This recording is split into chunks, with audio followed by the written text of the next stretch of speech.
الحمدللہ رب العالمین والصلاة والسلام علی رسول اللہ۔ محترم سامعین و ناظرین، جیسے کہ آپ جانتے ہیں کہ رمضان المبارک کا جب مقدس مہینہ ہے، اس کے آخر میں ہمیں جو ہے اللہ کے رسول صلی اللہ علیہ وسلم نے فطرانہ دینے کا حکم دیا ہے اور فطرانے دینے کے بارے میں کہا ہے۔ آپ اس کو زکوٰۃ الفطر کہہ لیں یا آپ فطرانہ کہہ لیں یا صدقہ فطر کہہ لیں، یہ تینوں الفاظ عام طور پہ لوگ بولتے ہیں اور سمجھتے ہیں۔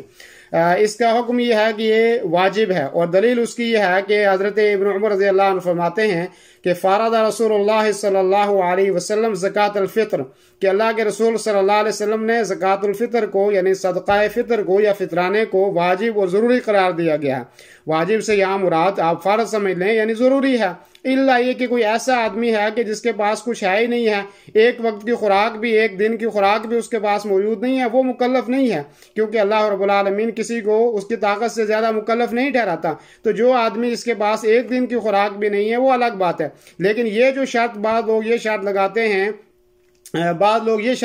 ہیں کہ جو صاحب نصاب ہونا چاہیے، جیسے زکوٰۃ کے اوپر زکوٰۃ اس آدمی کے اوپر ہے کہ جو صاحب نصاب ہو، یعنی نصاب کو پہنچ جائے اور سال گزر جائے، اس کے بعد پھر زکوٰۃ کا جو فریضہ ہے وہ اس کے اوپر عائد ہوتا ہے۔ تو بعض لوگ یہ شرط لگاتے ہیں کہ فطرانے میں بھی یہ ضروری ہے کہ صاحب نصاب ہو تو پھر اس کو جو ہے وہ زکوٰۃ فطر یا صدقہ فطر دینا ہے۔ ایسی بات درست نہیں ہے، اس لیے کہ اللہ کے رسول صلی اللہ علیہ وسلم نے فرمایا کہ فرض رسول اللہ صلی اللہ علیہ وسلم زکوٰۃ الفطر، اللہ کے رسول صلی اللہ علیہ وسلم نے صدقہ فطر کو ضروری قرار دیا گیا، واجب قرار دیا گیا ہے۔ تو اس لیے یہ ہے کہ اس کا حکم یہ ہے کہ یہ ہمیں ادا کرنا ہے، یہ ضروری ہے کہ ہم اس کو ادا کریں، اور